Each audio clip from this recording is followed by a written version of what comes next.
ইসরায়েলের গোয়েন্দা সংস্থা মোসাদ কিভাবে ইরানের গুরুত্বপূর্ণ নেতা ও বিজ্ঞানীদের হত্যা করছে, কিভাবে তারা চলন্ত গাড়িতে এআই চালিত মেশিনগান দিয়ে নির্ভুল হামলা চালায়, এবং কিভাবে ইরানের অভ্যন্তরে এত তথ্য সংগ্রহ করে।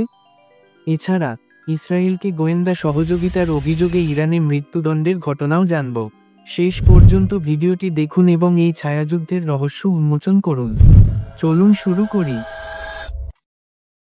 মোসাদের সাফল্যের মূল চাবিকাঠি হল তাদের গভীর গোয়েন্দা নেটওয়ার্ক। তারা ইরানের অভ্যন্তরে স্থানীয় সহযোগী নিয়োগ করে, যারা সামরিক কর্মকর্তা, বিজ্ঞানী, এমনকি সাধারণ নাগরিকও হতে পারে। বিবিসির একটি প্রতিবেদনে বলা হয়েছে, মোসাদ ইরানের রাষ্ট্রদূত এবং বিপ্লবী গার্ড IRGC কমান্ডারদের ব্যক্তিগত তথ্য সংগ্রহ করে ব্ল্যাকমেইলের মাধ্যমে তাদের নিয়ন্ত্রণ করে। 2025 সালে মোসাদ মেজর জেনারেল মোহাম্মদ বাঘেরি এবং হোসেইন সালামির মতো নেতাদের দৈনন্দিন গতিবিধি সম্পর্কে তথ্য সংগ্রহ করে। এই তথ্য তাদের লক্ষ্যবস্তুকে নির্ভুলভাবে চিহ্নিত করতে সাহায্য করে।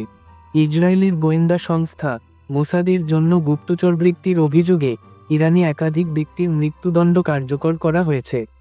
সাম্প্রতিক তথ্যের ভিত্তিতে 2025 সালে এই ধরনের ঘটনা উল্লেখযোগ্যভাবে বেড়েছে, বিশেষ করে ইরান ইসরায়েল সংঘাতের প্রেক্ষাপটে। 2025 সালের 23 জুন ইরানের রাষ্ট্রীয় মিডিয়া জানায়, মোহাম্মদ আমিন মেহদাভি শায়েস্তে নামে এক ব্যক্তিকে ইসরায়েলের মোসাদের জন্য গুপ্তচরবৃত্তি এবং সাইবার সহযোগিতার অভিযোগে ফাঁসি দেওয়া হয়েছে। তাকে মোসাদের সাথে সাইবার নেটওয়ার্ক পরিচালনার অভিযোগে দোষী সাব্যস্ত করা হয়। এই নেটওয়ার্কটি ইরানের নিরাপত্তা ব্যবস্থার বিরুদ্ধে তথ্য সংগ্রহ এবং সম্ভাব্য অন্তর্ঘাতমূলক কার্যক্রম পরিচালনার জন্য ব্যবহৃত হয়েছিল বলে দাবি করা হয়।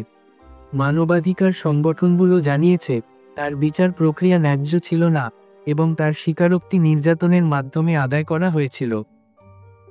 2025 সালের 30 এপ্রিল মোহসেন ল্যাঙ্গারনিশিং নামে এক ব্যক্তিকে মোসাদের জন্য গুপ্তচরবৃত্তির অভিযোগে ফাঁসি দেওয়া হয়।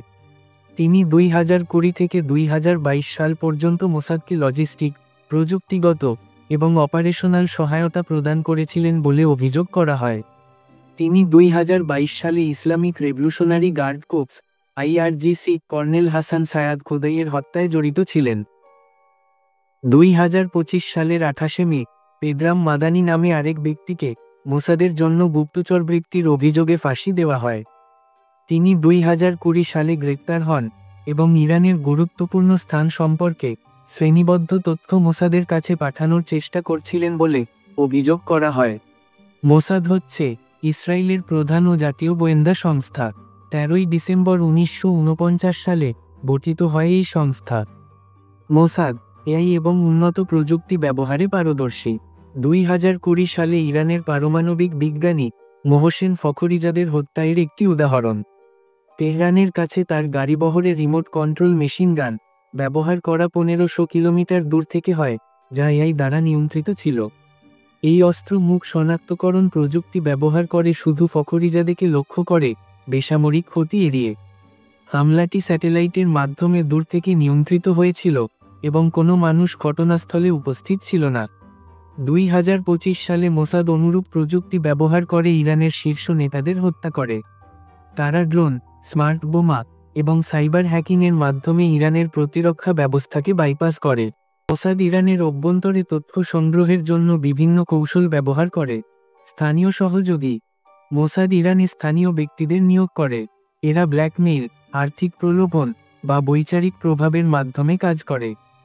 উদাহরণস্বরূপ, একজন সাবেক কুদস ফোর্স কর্মকর্তা জানিয়েছেন, মোসাদ বিদেশে ইরানি রাষ্ট্রদূতদের ব্যক্তিগত তথ্য সংগ্রহ করে তাদের সহযোগিতায় বাধ্য করে।